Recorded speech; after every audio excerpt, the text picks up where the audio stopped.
ನಮಸ್ಕಾರ ವೀಕ್ಷಕರೇ, ಬೇಬಿ ನ್ಯೂಸ್ನ ಮಾತು ಮಂಥನ ಕಾರ್ಯಕ್ರಮಕ್ಕೆ ನಿಮಗೆ ಸ್ವಾಗತ ಸುಸ್ವಾಗತ.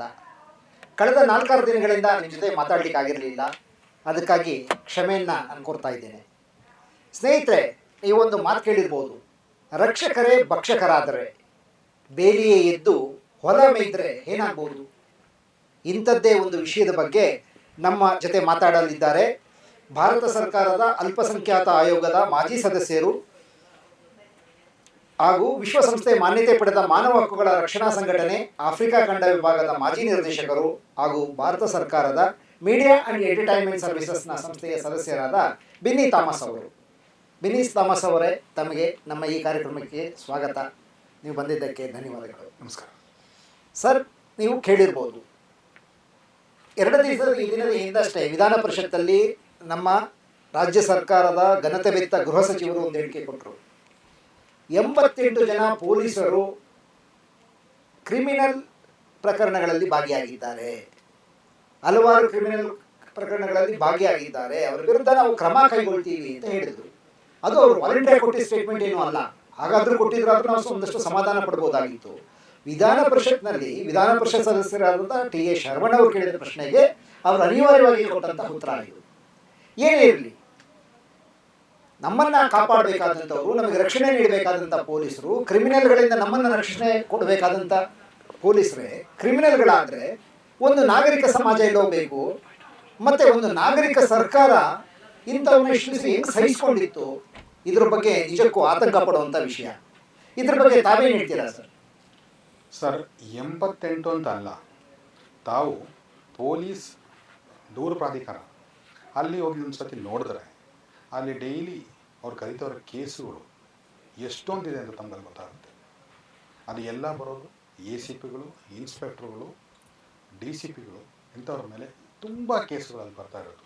ಸೊ 88 ಅಂತಲ್ಲ, 88 ಅಲ್ಲ, ಅದರಿಂದ ಮೇಲೇ ಇದೆ ಕೇಸು. ಅದು ಏನಕ್ಕೆ ಹಂಗಾಗ್ತದೆ, ಇವ್ರಿಗೆ ಭಯ ಅನ್ನೋದೇ ಇಲ್ಲ.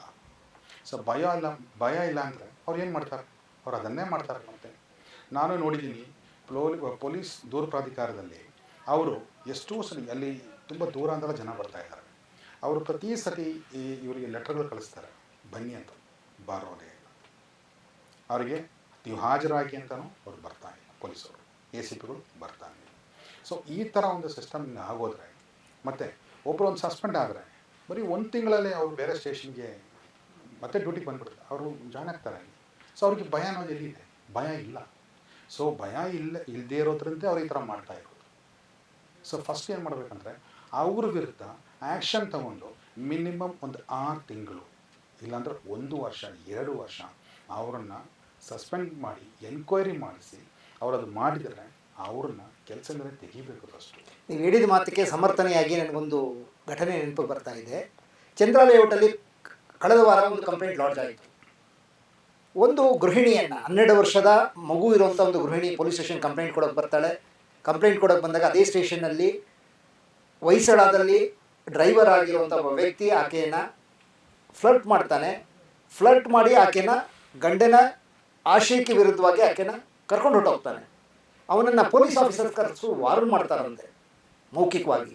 ಏಯ್, ಕೆಲಸ ಕಳ್ಕೊಳ್ತೀಯಾ, ಸಸ್ಪೆಂಡ್ ಆಗಿಬಿಡ್ತೀಯಾ, ಬೇಡ ಬಿಟ್ಬಿಡು, ಯಾಕೆ ಒಂದು ಗೃಹಿಣಿ ಹಿಂದೆ ಹೋಗ್ತಾ ಇದೆಯಾ ಅಂತ ಹೇಳಿದ್ರೆ, ಆತ ಹೇಳೋದು ಏನು ಅಂದರೆ, ಏನು ಮಾಡ್ತೀರಾ ಸರ್ ನೀವು, ಸಸ್ಪೆಂಡ್ ಮಾಡ್ತೀರಾ ಸರ್, 3-4 ತಿಂಗಳಲ್ಲಿ ವಾಪಸ್ ಬರ್ತೀನಿ ಸರ್ ನಾನು ಸ್ಟೇಷನ್ಗೆ ಅಂತ. ಸಾಕಿ, ಇದು ಆಫ್ ದಿ ರೆಕಾರ್ಡು, ನನಗೆ ನನ್ನ ಆಪ್ತವಳಿಯಿಂದ ತಿಳಿ ಬಂದಿರೋವಂಥದ್ದು. ಇಂಥ ಸಂದರ್ಭಗಳಲ್ಲಿ ಜನಕ್ಕೆ ಭಯನೇ ಇಲ್ಲ ಅಂದರೆ, ಒಬ್ಬ ಸರ್ಕಾರಿ ನೌಕರನಿಗೆ ಮೇಲಾಧಿಕಾರಿಗಳ ಭಯ, ಕಾನೂನಿನ ಭಯ ಇಲ್ಲ ಅಂದರೆ ಏನಾಗ್ಬೋದು ಸರ್? ಸರ್, ಅವ್ರಿಗೆ ಭಯ ಇಲ್ಲದಿರೋದು ಕಾರಣ ಏನು ಸರ್? ಏನು ಕಾರಣ? ಇವಾಗ ರೀಸೆಂಟಾಗಿ ನಾನು ರೋಡ್ ಸೈಡಲ್ಲಿ ಒಂದು ಟ್ರಾಫಿಕ್ ಪೊಲೀಸ್ ಅವನು ಒಬ್ಬ ಗಾಡಿಯಲ್ಲಿ ಪಾಸ್ ಮಾಡ್ತಾ ಇದ್ದಾನೆ, ಅವ್ನ ಕೈ ಇಟ್ಟು ಎಳಿತಾ ಇದ್ದಾನೆ. ನಾನು ಹೋಗಿ ಅವ್ನಿಗೆ ಹೋಗಿ ಮಾತಾಡಿಸ್ದೆ. ನಾನು ಕೇಳಿದೆ, ನೋಡಪ್ಪ ನೀನು ಈ ಥರ ಮಾಡಿದ್ರೆ ಅವ್ನು ಬಿದ್ಕಿದ್ದು ಹೋದ್ರೆ ಏನಾಗುತ್ತೆ ಅಂತ ಹೇಳಿದ್ರೆ, ಅವ್ನು ನನಗೆ ಕೊಟ್ಟಿದ್ದ ಆನ್ಸರು, ನನ್ನ ಕಸಿನ್ ಬ್ರದರು ಜಿಲ್ಲಾ ಪಂಚಾಯತ್ ಅಧ್ಯಕ್ಷನಾಗಿದ್ದಾನೆ, ನಮಗೂ ಕನೆಕ್ಷನ್ಸ್ ಮಾತಾಡ್ತೀವಿ ಅಂತ. ಸೊ ಅವ್ರಿಗೇನು ಭಯ ಇಲ್ಲ. ಯಾರಾದರೂ ಪ್ರೊಟೆಕ್ಟ್ ಮಾಡ್ತಾರೆ, ಇಲ್ಲ ಜಾತಿಯುತ ಜಾತಿಯ ಪಾಲಿಟಿಕ್ಸನ್ನು ಮಾಡ್ತಾ ಇದ್ರು, ಈ ಥರ ನನ್ನನ್ನು ಪ್ರೊಟೆಕ್ಟ್ ಮಾಡೋರು ಯಾರೋ ಒಬ್ರು ಇದ್ದಾರೆ ಅಂತ ಒಂದು ಧೈರ್ಯ ಅವ್ರಿಗಿದ್ರೆ ಅವ್ರು ಇದೆಲ್ಲ ಇದ್ರ ಮೇಲೇನೂ ಮಾಡ್ತಾರೆ ಸರ್. 2023 ಘಟನೆ ನನಗೆ ಹೇಳ್ತೀನಿ. 23 ಈ ಸರ್ಕಾರ ಬರೋದ್ರಿಂದ ಮುಂಚೆ ನಮ್ಮ HL ಪೊಲೀಸ್ ಸ್ಟೇಷನ್ ವ್ಯಾಪ್ತಿಯಲ್ಲಿ ಒಂದು ಕೇಸ್ ರಿಜಿಸ್ಟರ್ ಆಯಿತು. ಇವ್ರು ಏನು ಮಾಡಿದ್ದಾರೆ, ಒಂದು ಕೇಸ್ ರಿಜಿಸ್ಟರ್ ಆದರೆ 41A ನೋಟಿಸ್ ಆರೋಪಿಗೆ ಕೊಡಬೇಕು ಅಂತ ಒಂದು ಇದೆ. ಇವ್ರು ಕೊಡಲಿಲ್ಲ. ಇವ್ರೇನು ಮಾಡಿದ್ದಾರೆ, ಒಂದು ದಿವಸ ಹೋಗಿ ಅವರೊಬ್ಬ ಮಾರವಾಡಿ ಅವ್ರ ಆಫೀಸ್ಗೆ ನುಗ್ಗಿ 4-5 ಜನನ ಒಂದೇ ಸತಿ ಕರ್ಕೊಂಡೋಗಿ 10 ದಿವಸ ಅರೆಸ್ಟ್ ತೋರಿಸದೆ ಇವ್ರು ಸ್ಟೇಷನಲ್ಲಿ ಇಟ್ಟರು.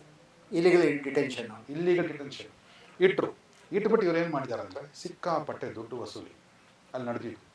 ಅಲ್ಲಿ ದುಡ್ಡು ವಸೂಲಿ ಅಲ್ಲದೆ ಇವ್ರು ಏನು ಮಾಡಿದ್ದಾರೆ, ಅಲ್ಲಿ ಡೈಲಿ ಅವನಿಗೆ ಡ್ರಿಂಕ್ಸು, ಫುಡ್ಡು ಎಲ್ಲ ಅವ್ನ ಮನೆ ಸೀಸ್ ಮಾಡಿ ಕೋಟಿ ರೂಪಾಯಿ ದುಡ್ಡು ಸಿಗಿದೆ, ಅದು ತೋರಿಸ್ಲಿಲ್ಲ. ಮತ್ತು ಇವ್ರು ಏನು ಮಾಡಿದ್ದಾರೆ, 10 ದಿವಸ ಆದಮೇಲೆ ಅವ್ರನ್ನ ಕೋರ್ಟಿಗೆ ಹಾಜರುಪಡಿಸಿದ್ದಾರೆ.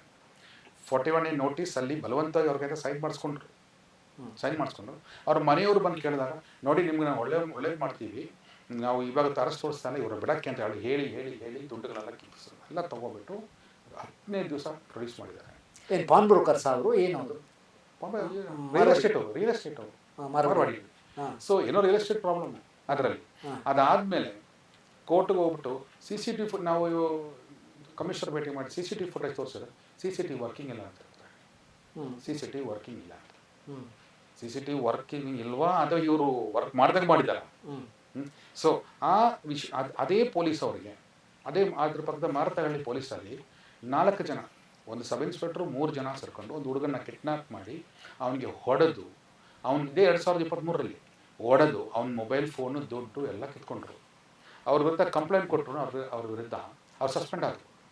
ಈ ಸಬ್ ಇನ್ಸ್ಪೆಕ್ಟರ್ 2 ತಿಂಗಳಲ್ಲಿ ವಾಪಸ್ ಕೆಲಸಕ್ಕೆ ಸೇರಿಕೊಂಡ್ರು. ಇವಾಗ ಅಲ್ಲೆಲ್ಲ ಸ್ಟೇಷನಲ್ಲಿ ಇದ್ದಾರೆ.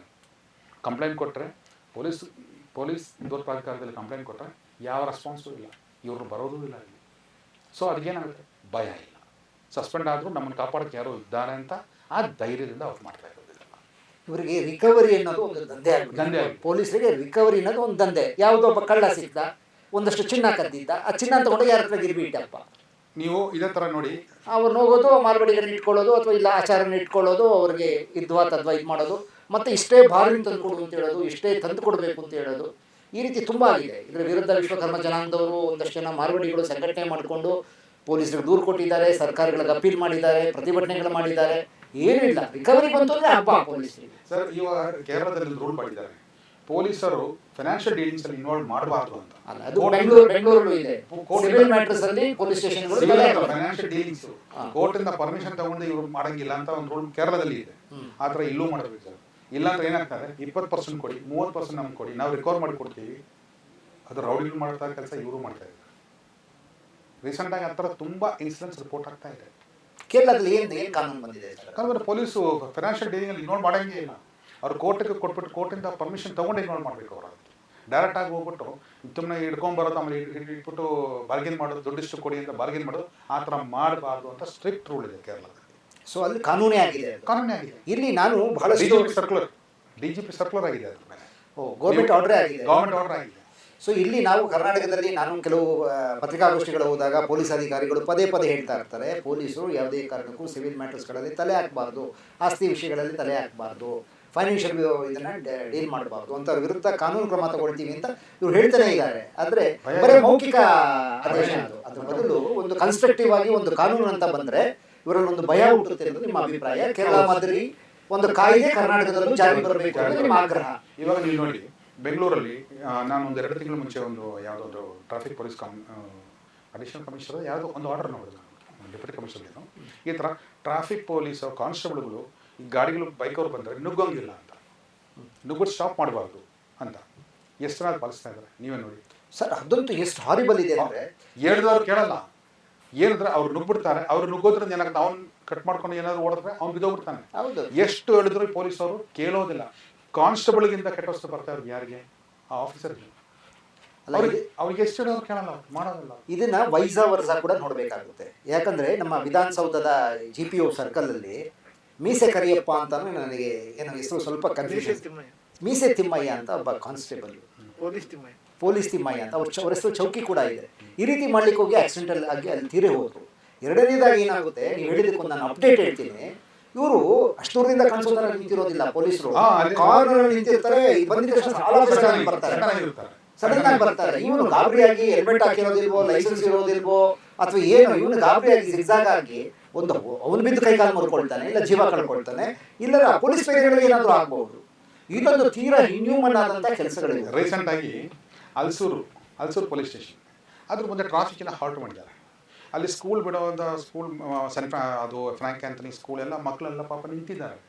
ಏನಕ್ಕಿದೆ ಟ್ರಾಫಿಕ್? ನಾನು ಅಲ್ಲೇ ನಿಂತಿದ್ದೆ. ಟ್ರಾಫಿಕ್ ಏನು ಹಾಲ್ಟ್ ಆಗಿದೆ ಅಂತ ನೋಡಿದ್ರೆ ಅಲ್ಸೂರು ಟ್ರಾಫಿಕ್ ACP ಬರ್ತಾ ಇದ್ದಾರೆ. ACP ಬರೋದಕ್ಕೆ 5 ನಿಮಿಷ ಟ್ರಾಫಿಕಲ್ಲಿ ಬ್ಲಾಕ್. ಓಹೋ, ಅಲ್ಸೂರು ಟ್ರಾಫಿಕ್ ACP ಬರ್ತಾ ಇದ್ದಾರೆ. ಟ್ರಾಫಿಕ್ ACP ಅವ್ರು ಅವ್ರಿಗೋಸ್ಕರ 5 ನಿಮಿಷ ಟ್ರಾಫಿಕ್ ಹಾಲ್ಟು.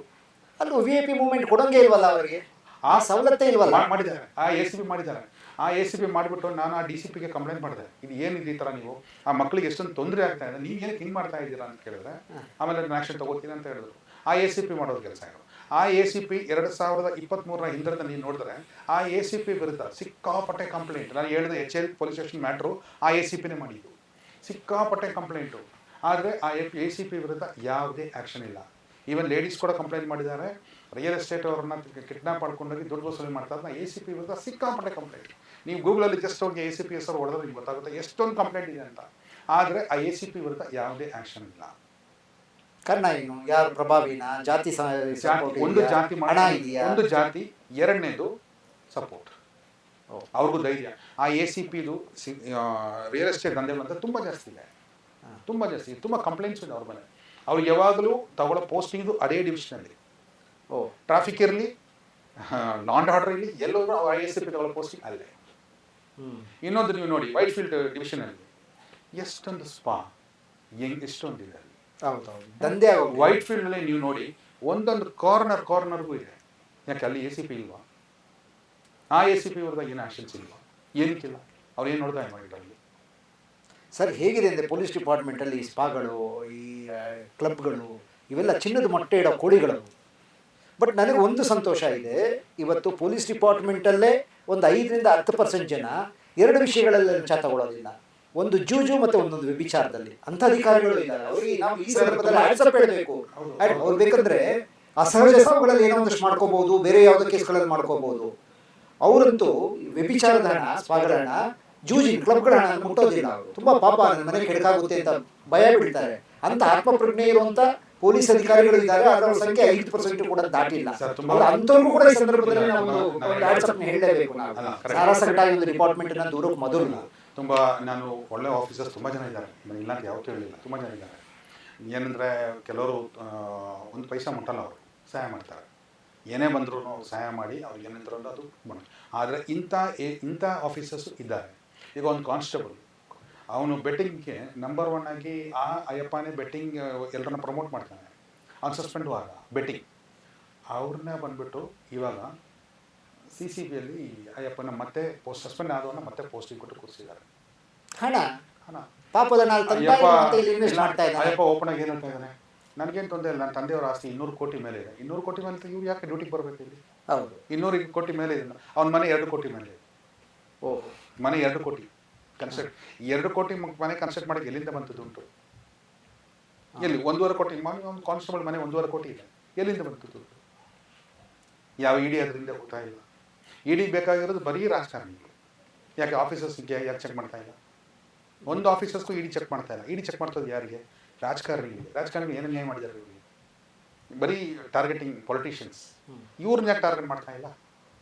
ಒಬ್ಬೊಬ್ಬರ ಟಾರ್ಗೆಟ್ ಮಾಡಿದರೆ ದೊಡ್ಡ ದೊಡ್ಡ ಆಫೀಸರ್ಸ್ ಇರಲಿ, ಟಾರ್ಗೆಟ್ ಮಾಡಿದರೆ ಕೋಟಾನು ದುಡ್ಡು ಬಿಡಿದ್ದಾರೆ, ಕೋಟಾನು ಕೋಟಿ.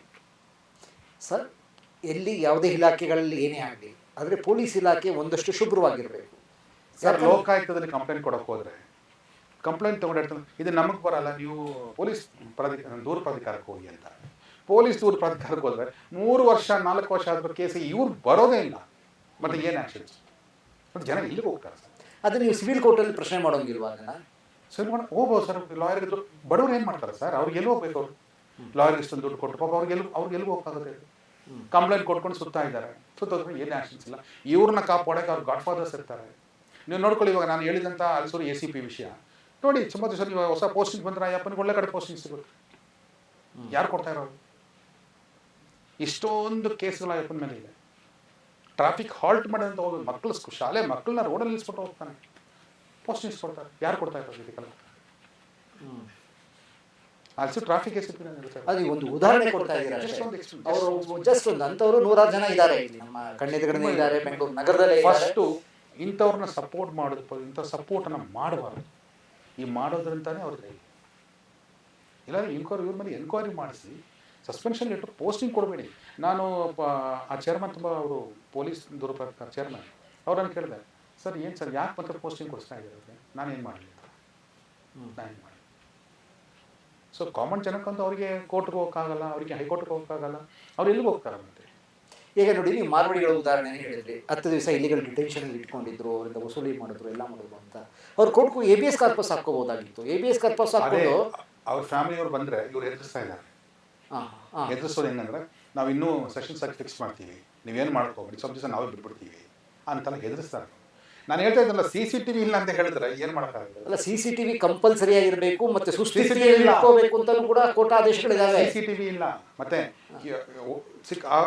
4-5 ಜನ ತುಂಬ ಹೊಡೆದಿದ್ದಾರೆ, ಇದ್ದಾರೆ ಸಿಕ್ಕಾಪಟ್ಟೆ ಹೊಡೆದಿದ್ದಾರೆ. ಇಷ್ಟೊಂದು ಇವರು ಮಾಡಿದ್ದಾರೆ. CCTV ಫುಟೇಜಸ್ ಇಲ್ಲ ಅಂತ ನೀವು ಅವ್ರು ಹೇಳ್ತಾರೆ, ಫುಟೇಜಸ್ ಇಲ್ಲ.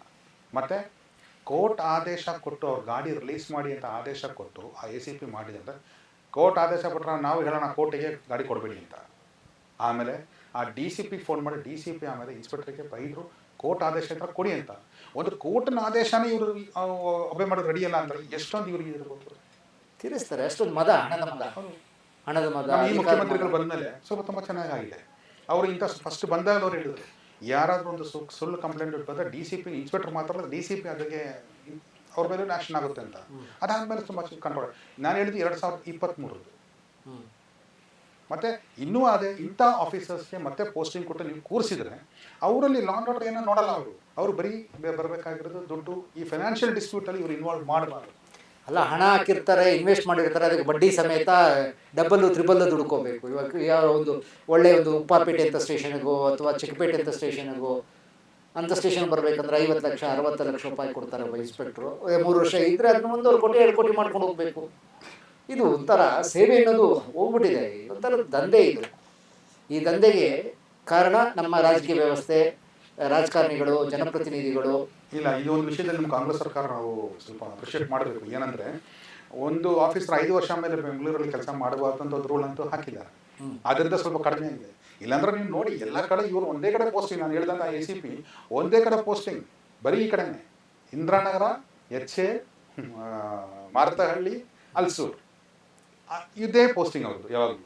ಯಾಕಂದರೆ ಅವ್ರು ರಿಯಲ್ ಎಸ್ಟೇಟ್ ಮಾಡ್ಬೇಕಲ್ಲಿ. ಮತ್ತೇನಂದ್ರೆ ನೀವೊಂದು RTA ಹಾಕಿ ಅವ್ರ ಮೇಲೆ, ಅವ್ರಿಗೆ ಎಷ್ಟು ಸಂಬಳ ಅಂತ ಕೊಡಿ, ಎದಕ್ಕೆ ಕೇಳಿ, ರಿಪ್ಲೈ ಇಲ್ಲ, ಕೊಡಲ್ಲ. ಅವ್ರು ಎಷ್ಟು ಆಸ್ತಿ ಇವ್ರು ಹಾಕಿರೋದು ಇಲ್ಲ, ರಿಪ್ಲೈ ಇಲ್ಲ, ಕೊಡ್ತಾ ಇಲ್ಲ. ಇನ್ನೂ ಶಾಕಿಂಗ್ ಏನಂದರೆ, ಸುಪ್ರೀಂ ಕೋರ್ಟಿಗೆ ಒಬ್ಬ ಬಂದ್ಬಿಟ್ಟು ಒಂದು ಲೆಟ್ರ್ ಬರ್ದ, ನನಗೆ ಗೊತ್ತಿರೋ ಪರಿಚಯ ಈ ಥರ. ಸುಪ್ರೀಂ ಕೋರ್ಟಿಂದ ಒಂದು ACP ವಿರುದ್ಧ DCP ವಿರುದ್ಧ ಕಂಪ್ಲೇಂಟ್ ಕೊಟ್ಟ. ಸುಪ್ರೀಂ ಕೋರ್ಟಿಂದ ಬಂತು, ಅವ್ರಿಗೆ ಅಲ್ಲಿಂದ ರಿಜಿಸ್ಟ್ರಾರ್ ಅವ್ರಿಗೆ ಯಾರೋ ಲೆಟ್ರ್ ಕಳಿಸಿದ್ರು. ಅದು ಇನ್ವೆಸ್ಟಿಗೇಟ್ ಮಾಡೋಕೆ ಯಾರು ಬರ್ತಾರೆ? ಕಾನ್ಸ್ಟೇಬಲ್. ಅಧಿಕಾರಿಯನ್ನ ಇನ್ವೆಸ್ಟಿಗೇಟ್ ಮಾಡಲಿಕ್ಕೆ ಒಬ್ಬ ಕಾನ್ಸ್ಟೇಬಲ್. ಸೊ ಏನು ಆ ರಿಪೋರ್ಟ್ ಕೊಡೋದು ಯಾರು? ಕಾನ್ಸ್ಟೇಬಲ್. ಒಂದು ACP ವಿರುದ್ಧ ಕಾನ್ಸ್ಟೇಬಲ್ ಏನು ಬರೀತಾನೆ? ಹಾಗೆ ಆಗಿದೆ. ಏನಾಗಿದೆ ಅಂದರೆ, ಒಬ್ಬ ಪೊಲೀಸ್ ವಿರುದ್ಧ ತನಿಖೆ ಮಾಡೋದು ಪೊಲೀಸೇ. ಸಹಜವಾಗಿ ಅವರಿಗೆ ಅವರ ವೃತ್ತಿ ಬಾಂಧವರ ಬಗ್ಗೆ ಪ್ರೀತಿ ಇದ್ದೇ ಇರುತ್ತೆ, ಒಂದಷ್ಟು ಅಪ್ಲಿಕೇಶನ್ಸ್ ಇರುತ್ತೆ, ಮುಲಾಜಿ ಇರುತ್ತೆ, ಎಲ್ಲವೂ ಇರುತ್ತೆ. ಅವರಿಂದ ಯಾವ ರೀತಿ ನ್ಯಾಯಯುತವಾದಂಥ ವರದಿನ ನಿರೀಕ್ಷೆ ಮಾಡಲಿಕ್ಕೆ ಸಾಧ್ಯ? ಏನು ಆ್ಯಕ್ಷನ್ ಇಲ್ಲ. ಸೊ ಕಾನ್ಸ್ಟೇಬಲ್ ಎನ್ಕ್ವೈರಿ ಮಾಡೋಕೆ ಬಂದ್ರೆ ಅದ್ರಲ್ಲಿ ಏನಾಗುತ್ತೆ? ಏನು ಆ್ಯಕ್ಷನ್ ಇಲ್ಲ. ಈಗ ಮೊನ್ನೆ ನೋಡಿ, ಈ ಪೊಲೀಸರು ಯಾವ ರೀತಿ ಇದಾಗ್ತಾ ಇದ್ದಾರೆ ಅಂದರೆ, ಪೂರ್ತಿ ಅವರು ತಯಾರು ಮಾಡ್ತಾ ಇದ್ದಾರೆ. ಮೊನ್ನೆ 7 ಕೋಟಿ ರೂಪಾಯಿ ದರೋಡೆ ಕೇಸನ್ನೇ ತಗೊಳ್ಳಿ. ಅವನು ಗೋವಿಂದರಾಜನಗರ ಪೊಲೀಸ್ ಠಾಣೆ ಇವನು ಪೇದೆ ಅಪ್ಪಣ್ಣ ನಾಯಕನವನು ಆ ಥರ ಇಡೀ ಟೀಮ್ ಸೆಟ್ ಮಾಡಿಕೊಟ್ಟಿದ್ದಾನೆ, ಟ್ರೈನಿಂಗ್ ಕೊಟ್ಟಿದ್ದಾನೆ, ಪ್ಲ್ಯಾನ್ ಮಾಡಿದ್ದಾನೆ. ಎಲ್ಲವೂ ಇಂದಿರಾನಗರದ 2 ಕಾನ್ಸ್ಟೇಬಲ್ಗಳು ಸುಲಿಗೆ ಮಾಡಿದ್ದಾರೆ. ಇದೆಲ್ಲ ಕಣ್ಣೆದುರುಗಡೆ ಇದ್ದು, ಕೇವಲ ವಿಧಾನ ಪರಿಷತ್ತಲ್ಲಿ 88 ಜನ ಪೊಲೀಸ್ ಅಧಿಕಾರಿಗಳು ಅಥವಾ ಪೊಲೀಸ್ ಸಿಬ್ಬಂದಿಗಳು ಕ್ರಿಮಿನಲ್ ಇದರಲ್ಲಿ ಭಾಗಿಯಾಗಿದ್ದಾರೆ ಅಂತ ಅವ್ರು ಹೇಳ್ತಾರೆ. ಆದರೆ ಇದರ ಸಂಖ್ಯೆಯನ್ನು ಸೇರಿಸಬೇಕು 88 ಜೊತೆ ಇನ್ನೊಂದು 2 ಸೊನ್ನೆಗಳನ್ನು ಜಾಸ್ತಿ ಸೇರಿಸಬೇಕು ಅಂತ ಕಾಣಿಸುತ್ತೆ. ಯಾಕೆಂದ್ರೆ ಬಿಡೋದಿಲ್ಲ, ಅವ್ರ ವಿರುದ್ಧ ಮಾಡೋದೇ ಇಲ್ಲ. ಇವಾಗ ಒಬ್ಬ ಇನ್ಸ್ಪೆಕ್ಟರ್ಗೆ ತನ್ನ ಜುಡಿಕ್ಷನಲ್ಲಿ ಇರೋ ಒಬ್ಬ SP ಡ್ಯೂಟಿಯವನು ಏನು ಮಾಡ್ತಾನೆ ಅಂತ ಚೆನ್ನಾಗಿ ಗೊತ್ತಿದೆ. SP ಡ್ಯೂಟಿಯವನೇ ತಂದು ಕೊಡೋದು ಅವರಿಗೆ ಅಲ್ವಾ? ಆಮೇಲೆ ತನ್ನಲ್ಲಿರೋ ಕ್ರೈಮ್ ಪೀಸ್ಗಳು ಏನು ಮಾಡ್ತಾರೆ ಅಂತ ಅವ್ರಿಗೆ ಚೆನ್ನಾಗಿ ಗೊತ್ತೇ ಇದೆ. Hand in gloves. ಅಲ್ವಾ? ಹೀಗಾಗಿ ಒಬ್ಬ ಪೇದೆ ಮಾಡಿದ ತಪ್ಪನ್ನ ಅವನಿಂದ ಫಲಾನುಭವಿಯಾದಂಥ ಒಬ್ಬ ಅಧಿಕಾರಿ ಯಾವ ರೀತಿ ಕಂಟ್ರೋಲ್ ಮಾಡ್ಲಿಕ್ಕೆ ಸಾಧ್ಯ? ಸರ್, ಫಸ್ಟ್ ಆಫ್ ಆಲ್ ನಾನು ಹೇಳಿದ್ರೆ, ಈ ಪೊಲೀಸ್ ಅವ್ರು ಈ ಸೋಷಿಯಲ್ ಮೀಡಿಯಾ ಆಟ ಇದೆಯಲ್ಲ, ಸ್ವಲ್ಪ ನಿಲ್ಲಿಸಬೇಕು. ಏನು ಸೋಷಿಯಲ್ ಮೀಡಿಯಾದಲ್ಲಿ ನಿಮಗೆ ಗೊತ್ತು, ಎಂತೆಂಥ ಆಫೀಸರ್ಗಳು ಆಟೋಗಳ ಹಿಂದೆ ಬೋರ್ಡ್ಗಳು ಹಾಕ್ಕೊಂಡು ಸಿಂಗಮ್ ಅಂತೆಲ್ಲ ಫೋಟೋ ಹಾಕಿ, ಅದರ ಫೋಟೋಗಳು ಹಾಕಿ ಎಲ್ಲ ಅವರು ಮಾಡಿದ್ರು. ಅವ್ರದ್ದು 2,000 ಕೋಟಿ ಹಗರಣದೆಲ್ಲ ಅವ್ರ ಹೆಸರು ಎಲ್ಲ ಬಂದಿದೆ. ಅದೇ ರೀತಿ ನೀವು ನೋಡಿದ್ರೆ ಇನ್ನೂ ಸಿಕ್ಕಾಪಟ್ಟೆ ಇದೆ, ಇನ್ನೂ ಇದೆ ಜಾಸ್ತಿ. ಅವರುಗಳು ಇದು ಒಂದು ACP, ಒಂದು ಲೇಡಿ ACP, ಲೇಡಿ ಸಿಂಗಮ್ ಅಂತಹ ಹೆಸರು ಇವರು PR ವರ್ಕ್ ಥರ ಮಾಡ್ತಾ ಇದ್ದಾರೆ. ಈಗ ಒಳ್ಳೆ ಪ್ರಮೋಷನ್ಸ್, ಒಳ್ಳೆ ಜಾಗಕ್ಕೆ ಬರಬೇಕು. That is the only intention. ಯಾರಾದ್ರೂ ಏನಾದ್ರು ಮಾತಾಡಿದ್ರೆ ಅವ್ರನ್ನ ಇಮಿಡಿಯೇಟ್ ಆಗಿ ಅಡಿಷನಲ್ ಕಮಿಷನರ್ ಯಾರೇ ಇರಲಿ ಕೋಕಾಕ್ಟ್ ಹಾಕ್ಬಿಡಿ, ಅವ್ರ ಮೇಲೆ ಅರೆಸ್ಟ್ ಮಾಡಿ. ಇದು ಸೊ ಅನ್ಲೆಸ್ ಇವ್ರ ಮೇಲೆ ಅದು ಕಂಟ್ರೋಲ್ ಬರ್ತಿದ್ದಾರೆ. ಅದಿನ್ನೂ ಒಂದು ನಾನು ಹೇಳ್ತೀನಿ ಸರ್, ಪೊಲೀಸವ್ರಿಗೆ ಫ್ರೆಂಡ್ಶಿಪ್ ಆದಂಥ ಯಾರೇ ಇವರು ಇರಲಿ, ಮಿನಿಸ್ಟರ್ ಇರಲಿ, ಅವ್ರಿಗೆ ನೆಕ್ಸ್ಟು ಜನ ಅವ್ರನ್ನ ಯಾವತ್ತೂ ಲೈಕ್ ಮಾಡಲ್ಲ. ನೀವು ಅದನ್ನೇ ನೋಡ್ಕೊಳ್ಳಿ. ಎಂತೆಂಥ ಪೊಲೀಸ್ನ ಸಪೋರ್ಟ್ ಮಾಡೋರಿಗೆ ಎಂಥ ಇವರು CM ಆಗಿರಲಿ ಯಾರಿಗೂ ಜನ ಲೈಕ್ ಮಾಡಲ್ಲ. ಜನಕ್ಕೆ ಬೇಕಾದ್ರೆ ಇವ್ರನ್ನ ಕಂಟ್ರೋಲ್ ಇಟ್ಕೊಂಡಿರುವಂಥ ಒಂದು ರಾಜಕಾರಣಿ ಬೇಕು, ಒಬ್ಬ ಮುಖ್ಯಮಂತ್ರಿ ಬೇಕು, ಅಥವಾ ಮಂತ್ರಿ ಬೇಕು, ಒಬ್ಬ ಶಾಸಕ ಬೇಕು. ಹೌದು, ಇವ್ರನ್ನ ಕಂಟ್ರೋಲಲ್ಲಿ ಇಡಬೇಕು. ಎಲ್ಲ ಇವ್ರು ಹೇಳೋದೇ ಸರಿ ಅಂತ ಕೇಳ್ಕೊಂಡಿರೋಲ್ಲ ಸರ್. ಹೇಗೆ ಸಾಧ್ಯ? ಇವರೇ ಹಣ ತಗೊಂಡಿರ್ತಾರೆ ಪೋಸ್ಟಿಂಗ್ಗೆ, ಇವರೇ ದುಡ್ಡು ತಗೊಂಡಿರ್ತಾರೆ, ಅವ್ನ ಜಾತಿಯವ್ನು ಹಾಕ್ಕೊಂಡಿರ್ತಾರೆ, ಅವ್ರ ವಿರುದ್ಧ ಇವರೇ ಕ್ರಮ ಕೈಗೊಳ್ತಾರೆ ಅಂತ ನಾವು ಹೆಂಗೆ ನಿರೀಕ್ಷೆ ಮಾಡ್ಲಿಕ್ಕೆ ಸಾಧ್ಯ ಹೇಳಿ ಹೇಳ್ತೀವಿ. ಅದೇ ತುಂಬ ಅಲ್ಲಿ ಲೋಕಾಯುಕ್ತದಲ್ಲಿ ಹೋದ್ರೆ ಅಲ್ಲೂ ಎನ್ಕ್ವೈರಿ ಮಾಡಬೇಕಾದ್ರೆ ಪೊಲೀಸರೇ ಎಲ್ಲ ಎಲ್ಲ ಅದೇ ಆಗ್ತಾ ಇದೆ. ಹಾಗಾಗಿ ಇವರಿಂದ ಯಾವ ರೀತಿ ನ್ಯಾಯ ನಿರೀಕ್ಷೆ ಮಾಡಲಿಕ್ಕೆ ಸಾಧ್ಯ? ಸರ್, ಈಗ ನೀವು ವಿಶ್ವಸಂಸ್ಥೆ ಮಾನ್ಯತೆ ಪಡೆದ ಮಾನವ ಹಕ್ಕುಗಳ ರಕ್ಷಣಾ ಸಂಘಟನೆ ಆಫ್ರಿಕಾ ಖಂಡ ವಿಭಾಗದ ಮಾಜಿ ನಿರ್ದೇಶಕರು ಅಂತ ಹೇಳ್ಕೊಳ್ತೀರಾ. ಒಂದು ವೇಳೆ ಒಬ್ಬ ವ್ಯಕ್ತಿಯನ್ನ ಇಲ್ಲಿಗಲ್ ಡಿಟೆನ್ಷನ್ ಮಾಡಿದ್ರೆ ಆ ವ್ಯಕ್ತಿ ಏನು ಮಾಡಬೇಕು ಸರ್? ಇಲ್ಲಿಗಲ್ ಡಿಟೆನ್ಷನ್ ಅವರಿಗೆ ಮಾಡಿದರೆ ಫಸ್ಟ್ ಫಾರ್ಮೋಸ್ಟ್ ಅವ್ರು ಮಾಡಬೇಕಾಗಿರೋದು 24 ಅವರ್ಸಲ್ಲಿ ಅವ್ರನ್ನ ಕೋರ್ಟಲ್ಲಿ ಹಾಜರುಪಡಿಸ್ಬೇಕು ಅಂತ ಇದೆ. ಹೌದು, ಅದು ಮಾಡಲಿ, ಕೋರ್ಟ್ ತನಿಖೆ ಮಾಡಲಿ. ಇವರು ನ್ಯಾಯಾಧೀಶರಾಗುವಂಥ ಅವಶ್ಯಕತೆ ಇಲ್ಲ. ಇವ್ರು ಏನೇ ಇದ್ದರೂ ಕೋರ್ಟ್ಗೆ ಸಂಬಂಧಪಟ್ಟ ಕೋರ್ಟ್ಗೆ ಕಳಿಸಲಿ, ಆಮೇಲೆ ಅವ್ರು ಕೋರ್ಟಲ್ಲಿ ಫೈಟ್ ಮಾಡಲಿ. ಅದು ಇನ್ನೊಂದು, ಫೇಕ್ FIR ಮಾಡೋ ಪೊಲೀಸನ್ನ ಸಸ್ಪೆಂಡ್ ಮಾಡಬೇಕು. ಕೋರ್ಟಲ್ಲಿ ಹೋಗಿ ಈ ಕೇಸನ್ನು ಸುಳ್ಳು ಕೇಸ್ ಆದರೆ ಅಂಥ ಆಫೀಸರ್ ವಿರುದ್ಧ ಆ್ಯಕ್ಷನ್ ತಗೋಬೇಕು. ಅವ್ರಿಗೆ ಯಾವುದೇ ಸಪೋರ್ಟು ಸರ್ಕಾರ ಕೊಡಬಾರ್ದು. ಸರ್, ಇದು ಸರ್ಕಾರ ಮಾಡಬೇಕಾಗಿತ್ತು. ಇವತ್ತು ಒಬ್ಬ ಅಮಾಯಕ, ಇವಾಗ ನನ್ನನ್ನೇ ಅಂತ ಇಟ್ಕೊಳ್ಳಿ, ನನ್ನನ್ನು ಒಬ್ಬ ಪೊಲೀಸರು ಅನಗತ್ಯವಾಗಿ ಇಲ್ಲಿಗಲ್ ಡಿಟೆನ್ಷನ್ನಲ್ಲಿ ಇಟ್ಕೊಂಡ್ರೆ ನಾನು ಮಾಡಬೇಕಾಗಿರೋ ಕೆಲಸ ಏನು, ಅಥವಾ ನನ್ನ ಮನೆ ತಗೋಬೇಕಾದಂಥ ಪ್ರಿಕಾಷನ್ಸ್ ಏನು? ಸರ್, ಒಂದು 24 ಅವರ್ಸಲ್ಲಿ 24 ಗಂಟೆಯಲ್ಲಿ ಅವರು ಹಾಜರುಪಡಿಸ್ತಾ ಇಲ್ಲ ಅಂದರೆ ಅವರು ಹೈಕೋರ್ಟ್ಗೆ ಹೋಗೋದೇ ಒಳ್ಳೆಯದು. ABS ಕಾರ್ಪೊರೇಟಾಗಿ ಹೈಕೋರ್ಟ್ಗೆ ಹೋಗೋದು. ಇಲ್ಲ ಅಂದರೆ ಕನ್ಸರ್ನ್ DGP ಎಲ್ಲ ಕಮಿಷನರ್ ಹತ್ರ ಕಂಪ್ಲೇಂಟ್ ಕೊಡಲಿ, ಈ ಥರ ಇದೆ ಎಲ್ಲಾದರೆ ನಮ್ಮ ಚೀಫ್ ಮಿನಿಸ್ಟರ್ ಹತ್ರನೂ ಹೋಮ್ ಮಿನಿಸ್ಟರ್ ಹತ್ರನೂ ಹೋಗಿ ಕಂಪ್ಲೇಂಟ್ ಕೊಡಬೇಕು, ದೂರು ಕೊಡಬೇಕು. ಇಲ್ಲಾಂದರೆ 100% ಇಲ್ದಿರೋ ಕೇಸಲ್ಲ ಅವ್ರ ತಲೆ ಮೇಲೆ ಹಾಕ್ಬಿಡ್ತಾರೆ. ಸೊ ಒಬ್ಬ ವ್ಯಕ್ತಿಯನ್ನ ಇಲ್ಲಿಗಲ್ಲಿ ತಗೊಂಡೋಗಿ ಒಂದು ಸ್ಟೇಷನಲ್ಲಿ ಇಟ್ಕೊಂಡು 24 ಗಂಟೆ ನಂತರ ಕೂಡ ಅವ್ರ ಮೇಲೆ FIR ಮಾಡದೆ ನ್ಯಾಯಾಧೀಶರ ಎದುರುಗಡೆ ಪ್ರೆಸೆಂಟ್ ಮಾಡದೇ ಇದ್ದರೆ ಅವರು ಪೊಲೀಸನ ಹಿರಿಯ ಅಧಿಕಾರಿಗಳಿಗೆ ಹೋಗಿ ಕಂಪ್ಲೇಂಟ್ ಕೊಡಬೇಕು. ಹೌದು. ಇನ್ನೂ ಶಕ್ತಿವಂತರಾಗಿದ್ದರೆ ಯಾರನ್ನ ವಕೀಲರನ್ನು ಇಟ್ಕೊಂಡು ಹೈಕೋರ್ಟ್ಗೆ ABS ಕಾರ್ಪಸ್ ಹಾಕಿಸ್ಬೇಕು. ABS ಕಾರ್ಪಸ್ ಹಾಕಿಸಿದಂಥ ಉದಾಹರಣೆಗಳನ್ನು ಕೂಡ ನನ್ನ ಕ್ರೈಮ್ ವರದಿಗಾರಿಕೆಯನ್ನು ನೋಡಿದ್ದೀನಿ ನಾನು. ಏಕೆಂದರೆ ಉದಾಹರಣೆಗೆ ಯಾವುದೋ ಒಂದು ಸ್ಟೇಷನ್ ಅಂತ ಇಟ್ಕೊಳ್ಳಿ, ಆ ಸ್ಟೇಷನನ್ನು ಇಲ್ಲಿಗಲ್ ಡಿಟೆನ್ಷನ್ ಇಟ್ಕೊಂಡಿದ್ದಾರೆ ಅಂತ ಹೇಳಿ ಇವರು ABS ಕಾರ್ಪಸ್ ತರೋಷ್ಟೊತ್ತಿಗೆ, ಅವ್ರು ಕೋರ್ಟ್ ಆಫೀಸರ್ಸ್ ಬರೋಷ್ಟೊತ್ತಿಗೆ, ಪೊಲೀಸರ ಜೊತೆ ಬರೋಷ್ಟೊತ್ತಿಗೆ ಅವನನ್ನು ಮತ್ತೊಂದು ಸ್ಟೇಷನ್ಗೆ ಶಿಫ್ಟ್ ಮಾಡಿಬಿಟ್ಟಿರ್ತಾರೆ. ಸರಿ, ಆದರೆ ಒಂದು ಸರ್, ಇವಾಗ ಹ್ಯೂಮನ್ ರೈಟ್ಸ್ ಅಂತ ಅವರು ತುಂಬ ಸ್ಟ್ರಾಂಗ್ ಆಗಿದ್ದಾರೆ. ನಾನು 2 ಸತಿ ಅವ್ರಿಗೆ ಮಾತಾಡಿದೆ ಹ್ಯೂಮನ್ ರೈಟ್ಸ್. ಅವ್ರು ಹೇಳಿದ್ರೆ ನನಗೆ ಒಂದೇ ಮಾತಾಡೋರು, ಆ ಥರ ಯಾರಾದರೂ ಇಲ್ಲಿಗಲ್ ಡಿಟೆನ್ಷನ್ ಮಾಡಿದ್ರೆ ನಮಗೆ ತಿಳಿಸಿ, ನಾವು ರೇಟ್ ಮಾಡ್ತೀವಿ ಸ್ಟೇಷನ್. ಅಲ್ಲ, ಅವ್ರು ಮಾಡೋ ಅಧಿಕಾರ ಇದೆ, ಬಟ್ ಅವ್ರು ಬರ್ತಾರೆ ಅಂತ ಗೊತ್ತಾಗ್ಬಿಟ್ರೆ ಮತ್ತೊಂದು ಸ್ಟೇಷನ್ ತೊಗೊಂಡೋಗಿರ್ತಾರೆ ಅವರನ್ನು. ಹೌದು, ಅದು ಮಾಡ್ತಾರೆ ಅವರು. ಸರ್, ಅಂಥ ಆಫೀಸರ್ಸ್ಗೆ ಪೋಸ್ಟಿಂಗ್ ಕೊಡಬಾರ್ದು ಸರ್. ಅವ್ರ ಮೇಲೆ ಒಂದು ಕೇಸ್ ಆಗಿದ್ರೆ, ಒಂದು ಕಂಪ್ಲೇಂಟ್ ಅವ್ರ ಮೇಲೆ ರಿಜಿಸ್ಟರ್ ಆಗಿದ್ರೆ, ಅಂಥ ಇನ್ಸ್ಪೆಕ್ಟರ್ಗಳಿಗೆ ಇಲ್ಲ, ಅಂಥ ACPಗಳಿಗೆ, ಅಂಥ DCPಗೆ ಯಾವುದೇ ಸ್ಟೇಷನ್ ಅಲ್ಲ ಇಲ್ಲ ಲಾ ಆ್ಯಂಡ್ ಆರ್ಡರ್ ಯಾವುದಕ್ಕೆ ಕೊಡಬಾರ್ದು ಅವ್ರಿಗೆ. ಇತ್ತೀಚೆಗೆ ಒಂದು ತಾಜಾ ಉದಾಹರಣೆ ಕೊಡಬೇಕು ಅಂದರೆ, ವಿವೇಕ್ ನಗರದಲ್ಲಿ ದರ್ಶನ್ ಅಂತ ಒಬ್ಬ ವ್ಯಕ್ತಿ ಒಬ್ಬ ರಾತ್ರಿ ಕುಡಿದು ಗಲಾಟೆ ಮಾಡ್ತಾ ಇರ್ತಾನೆ, ರೋಡಲ್ಲಿನೋ ಮಾರಕಾಸ್ತ್ರಗಳನ್ನ ಇಟ್ಕೊಂಡು ಓಡಾಡ್ತಾ ಇರ್ತಾನೆ. ಅವ್ನು ತಗೊಂಡು ಸ್ಟೇಷನ್ಗೆ ಇಟ್ಕೊಳ್ತಾರೆ. 3 ದಿವಸ ಆಗುತ್ತೆ, 4 ದಿವಸ ಆಗ್ತಾರೆ, ಹೊಡಿತಾರೆ, ಬಿಡಿತಾರೆ, ಏನೋ ಮಾಡಲಿಕ್ಕೆ ಪ್ರಯತ್ನ ಪಡ್ತಾರೆ, ಆಗೋದಿಲ್ಲ. ಅವನ್ನ ತಗೊಂಡೋಗಿ ಅವ್ರ ತಂದೆ ತಾಯಿಗಳನ್ನೇ ಸೇರಿಸಿ ಕರ್ಕೊಂಡೋಗಿ ರಿಹ್ಯಾಬಿಟೇಷನ್ ಸೆಂಟರ್ ಬಿಡ್ತಾರೆ. ರಿಹ್ಯಾಬಿಟೇಷನ್ ಸೆಂಟ್ರಲ್ಲಿ ಆತ ಸತ್ತೇ ಹೋಗ್ತಾನೆ. ಇವ್ರು ಹೇಳ್ತಾರೆ ಒಂದೊಂದು ಕಸ್ಟಡಿಯಲ್ಲೇ ಇರಲಿಲ್ಲ, ಅವ್ರ ತಂದೆ ತಾಯಿಗಳೇ ತಗೊಂಡೋಗಿ ರಿಹ್ಯಾಬಿಟೇಷನ್ ಸೆಂಟರ್ ಬಿಟ್ಟರು. ರಿಹ್ಯಾಬಿಟೇಷನ್ ಸೆಂಟರ್ ಬಿಡೋಷ್ಟೊತ್ತಿಗೆ ಸಾಕಷ್ಟು ರಿಪೇರಿ ಮಾಡಿಬಿಟ್ಟಿರ್ತಾರೆ. ಆತ ಸತ್ತೇ ಹೋಗ್ತಾನೆ. ಮೊನ್ನೆ ಅವನ್ನ ಸಸ್ಪೆಂಡ್ ಕೂಡ ಮಾಡಿದ್ರು, ಇನ್ಸ್ಪೆಕ್ಟರ್ ಕಮಿಷನರ್ ಸಸ್ಪೆಂಡ್ ಕೂಡ ಮಾಡಿದ್ರು. ಇಂಥ ಉದಾಹರಣೆಗಳು ಇಷ್ಟ ಆಗ್ತವೆ. ಬೆಳಕಿಗೆ ಬರೋದು ಎಲ್ಲ ಒಂದು 10% ಮಾತ್ರ, 90% ಏನೂ ಇಲ್ದಿರ. ಸರ್ CCTV ಕಂಪಲ್ಸರಿ ಇರಲಿ, ಬಾಡಿ ಕ್ಯಾಮ್ರಾಸ್ ಇರಲಿ, ಅದನ್ನ ಇವ್ರು ಆಫ್ ಮಾಡಿದ್ರೆ ಇವ್ರ ಮೇಲೆ ಆಕ್ಷನ್ ತಗೋಬೇಕು. ಬಾಡಿ ಕ್ಯಾಮ್ರಾಸ್ ಆಫ್ ಮಾಡಿದ್ರೆ ಇವ್ರ ಮೇಲೆ ಆಕ್ಷನ್ ತಗೊಳ್ಳಿ. CCTV ಆಫ್ ಇದು ಮಾಡಿದ್ರೆ ಅವ್ರ ಮೇಲೆ ಆಕ್ಷನ್ ತಗೊಳ್ಳಿ. ಸರ್ ಎಷ್ಟು ಬರುತ್ತೆ CCTV? ಹೋಲ್ಸೇಲ್ ಇದ್ರೆ 2,000 ರೂಪಾಯಿ ಒಂದು CCTV ಸಿಕ್ಕುತ್ತೆ. ಒಂದು ಹಾಕೋ ಜಾಗದಲ್ಲಿ 2 ಹಾಕಿ, ಒಂದು ಹೋಯ್ತು ಅಂದ್ರೆ ಮತ್ತೊಂದು ಇರಲಿ. CCTV ಇರಲಿ, ಯಾಕಂದ್ರೆ ಇಲ್ಲದ್ರೆ ಇವ್ರನ್ನ ಕಂಟ್ರೋಲ್ ಮಾಡೋಕ್ಕಾಗಲ್ಲ, ತುಂಬಾ ಕಷ್ಟ ಇವ್ರನ್ನ ಕಂಟ್ರೋಲ್ ಮಾಡೋಕ್ಕೆ. ನಾನು ಹೇಳ್ತಾ ಇರೋದು, ನೀವು ಒಂದ್ಸತಿ ನೀವು ವೈಟ್ ಫೀಲ್ಡು, HL, ಮೊನ್ನೆನೂ HL ಅಲ್ಲಿ ಒಂದು ಇನ್ಸಿಡೆಂಟ್ ಆಗಿದೆ, HL ಸ್ಟೇಷನ್. ನೀವು ವೈಟ್ ಫೀಲ್ಡು, HL ಇಂಥ ಕಡೆ ಒಂದು ಸ್ವಲ್ಪ ಕಾನ್ಸಂಟ್ರೇಟ್ ಮಾಡಿ ನೋಡಿ. ನಿಮ್ಗೆ 2023 ನಾನು ಹೇಳ್ತಾ ಇರೋದು 23ರಿಂದ ಹಿಂದೆ ಆಗಿರುವಂಥ ಸಿಕ್ಕಾಪಟ್ಟೆ ಕೇಸುಗಳು ಬರೀ ದರೋಡೆ ಮಾಡಿದ್ದಾರೆ. 2023 2023 ಹಿಂದೆಯಿಂದ ಇವ್ರು ಮಾಡಿರೋದು ಬರೀ ಕಿಡ್ನಾಪ್ ಮಾಡೋದು. 41A ನೋಟಿಸ್ನ ಕೊಡೋದು, ಜಾರಿಗೆ ಮಾಡೋದು ಯಾವುದೇ ಥರ ಅಂತ ಇವ್ರು ಮಾಡಲ್ಲ. ಇವ್ರು ಹೋಗಿ ಮನೆ ಹತ್ರ ಹಿಂಗೆ ನಿಂತ್ಕೊಳ್ತಾರೆ, ಅವನು ಆಚೆ ಬಂದಷ್ಟು ಅವನಿಗೆ ಹೋಗಿ ಹಿಡ್ಕೊಂಡು ಗಾಡಿಯಲ್ಲಿ ಕರ್ಕೊಂಡು ಹೋಗಿ ಕೂರಿಸೋದು, ಇಲ್ಲಾಂದ್ರೆ ಎಲ್ಲರೂ ಕರ್ಕೊಂಡೋಗಿ ರೂಮಲ್ಲಿ ಕೂರಿಸೋದು, ಅವನಿಗೆ ಸಿಕ್ಕಾಪಟ್ಟೆ ದುಡ್ಡು ವಸೂಲಿ ಮಾಡೋದು. 2023 ಹಿಂದೆ ಇದಂತ ನಡೆದಿರೋದಲ್ಲ. ನಾನು ಹೇಳ್ತಾ ಇರೋದು HL ಮಾದೇಪುರ, HL ಮಾದೇಪುರ, ಮಾರತಹಳ್ಳಿ, ಈ ಸ್ಟೇಷನ್ಗಳಲ್ಲಿ ನಡೆದಿರೋದು. ಸರ್, ನನಗೆ ಒಂದು ಪ್ರಕರಣ ನೆನಪಿಗೆ ಬರ್ತಾ ಇದೆ. ಪೊಲೀಸರು ದರೋಡೆ ಮಾಡ್ತಾರೆ, ಕಿತ್ಕೊಳ್ತಾರೆ ಅಂತೀರಲ್ವಾ.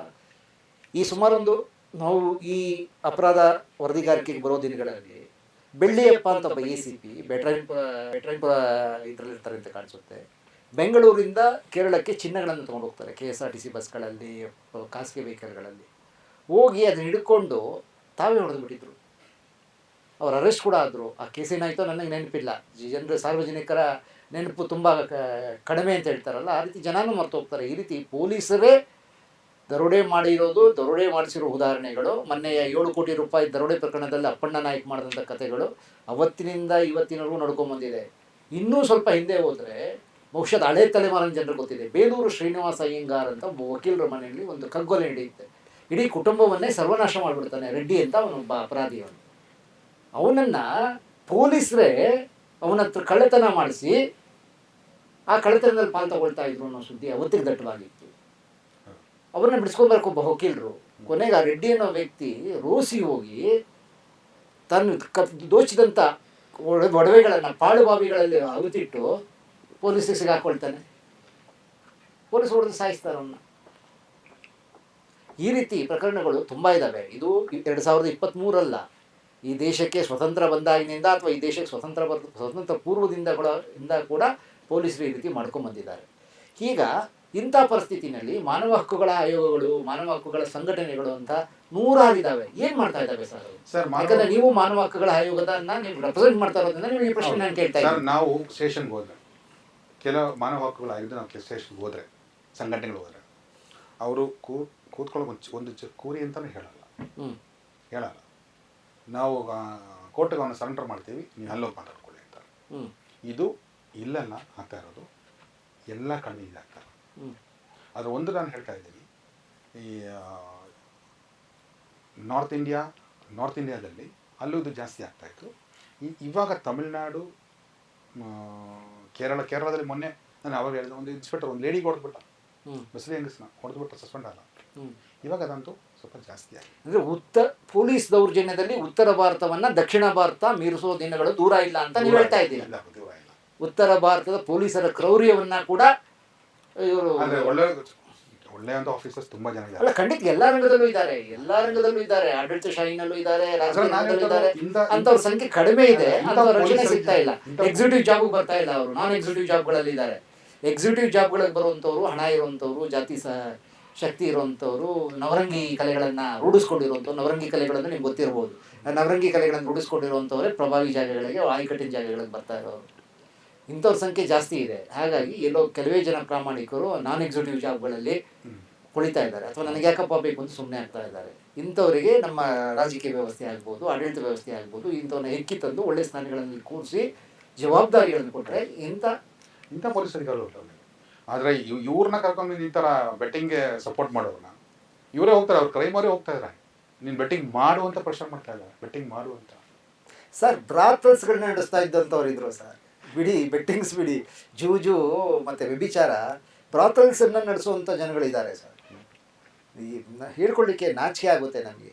ಏಕೆಂದರೆ ನೋಡಿ, ಪೊಲೀಸ್ ವ್ಯವಸ್ಥೆ ಅನ್ನೋದು ಒಂದು ನಾಗರಿಕ ವ್ಯವಸ್ಥೆ. ಅದು ಕೆಲವು ಅಕೌಂಟಬಿಲಿಟಿಗಳಿದ್ದಾವೆ. ಒಂದು ವ್ಯವಸ್ಥೆ ಬಗ್ಗೆ ಸಾರ್ವಜನಿಕರ ನಂಬಿಕೆ ಕಳೆದೋಯ್ತು ಅಂತ ಹೇಳಿದ್ರೆ ಆ ಸಮಾಜ ಅಧೋಗತಿಗೆ ತಲುಪಿಡುತ್ತೆ. ಹೌದು. ಹಾಗಾಗಿ ಒಂದು ಸಿವಿಲ್ ಸಿಸ್ಟಮ್ ಬಗ್ಗೆ, ಒಂದು ನಾಗರಿಕ ವ್ಯವಸ್ಥೆ ಬಗ್ಗೆ ಜನರಿಗೆ ವಿಶ್ವಾಸ ಇರಬೇಕು. ವಿಶ್ವಾಸ ಇರಬೇಕಂದ್ರೆ ಆ ಸಂಸ್ಥೆಯಲ್ಲಿರೋರು ಅದಕ್ಕೆ ತಕ್ಕಂತೆ ನಡ್ಕೋಬೇಕು. ಒಂದು ಸರಿ ಆ ವ್ಯವಸ್ಥೆ ಬಗ್ಗೆ ಜನರ ನಂಬಿಕೆ ಕುಸ್ತೋಯ್ತು ಅಂದರೆ ಆ ಸಮಾಜ ನೈತಿಕ ಅಂತ ಅಧಪತನದ ಹತ್ರ ಹೊರಟೋಗುತ್ತೆ. ಇದು ತುಂಬ ಡೇಂಜರಸ್ ಬೆಳವಣಿಗೆ ಇದು.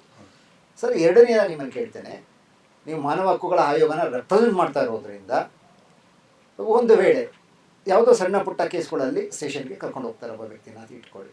ನನಗೆ ಜ್ಞಾನ ಇರೋ ಪ್ರಕಾರ 7 ವರ್ಷದವರೆಗೆ ಶಿಕ್ಷೆ ಆಗದೇ ಇರುವಂಥ ಪ್ರಕರಣಗಳಲ್ಲಿ ಅವ್ರನ್ನ ಜೈಲಿಗೆ ಕಳಿಸೋ ಆಗಿಲ್ಲ ಅಂತ ಏನೋ ನಾನು ಕೇಳಿದಂತ ಇದಿದೆ. ನಿಮ್ಗೇನಾದ್ರು ಬರೋದು ಇಲ್ಲ, 41 ನೋಟಿಸ್ ಕೊಡಬೇಕು ಫಸ್ಟ್ ಅವರಿಗೆ. ನೋಟಿಸ್ ಜಾರಿ ಮಾಡಿ ಈ ಥರ ನಿಮಗೆ ಈ ಥರ ಇದ್ರಲ್ಲಿ ನಾವು ಕರಿತಾ ಇದ್ದೀವಿ, ಸ್ಟೇಷನ್ ಬನ್ನಿ ಅಂತ ಕರಿಬೇಕು. ಕರೆದ್ಬಿಟ್ಟು ಅವ್ರು ಬೇಕಾದ್ರೆ ನೋಟಿಸ್ ಬರೆದು ಅವ್ರ ಬೇಕಾದ್ರೆ ಕೋರ್ಟ್ಗೆ ಹೋಗ್ಬೋದು, ನನಗೆ ಏನು ಕರಿತಾ ಇದ್ದಾರೆ ಇವರು ಅಂತ. ಸೊ ಕೋರ್ಟ್ ಅವರಿಗೆ ಪೊಲೀಸವ್ರಿಗೆ ನೋಟಿಸ್ ಕಳಿಸಿ ನಿಮ್ಗೆ ಏನಂತ ಕೇಳ್ಬೋದು, ಏನು ಕರಿತಾ ಇದ್ದಾರೆ ಅಂತ. ಅದ್ರ ಮೇಲೆ ಇವ್ರು ಅರೆಸ್ಟ್ ಮಾಡಬಾರ್ದು ಅಂತ ಕೋರ್ಟ್ಗೆ ಹೋಗೋದು ಬೆಸ್ಟು. ಇವು 41 ನೋಟಿಸ್ ಸಿಕ್ಬಿಟ್ಟು ಇವ್ರ ಥರ ಹೋದ್ರೆ ಇವ್ರೇನು ಬಿಟ್ಬಿಡ್ತಾರೆ ಅಲ್ಲಿ. ನೆಕ್ಸ್ಟ್ 24 hours ಅವ್ರು ಕೂರಿಸ್ಬಿಡ್ತಾರೆ, ಕೂರಿಸ್ಬಿಟ್ಟು ಜೈಲು ಕಳಿಸ್ಬಿಡ್ತಾರೆ. ಸೊ ಬೆಸ್ಟ್ ನೋಟಿಸ್ ತಗೊಂಡು ಕೋರ್ಟ್ಗೆ ಹೋಗೋದು.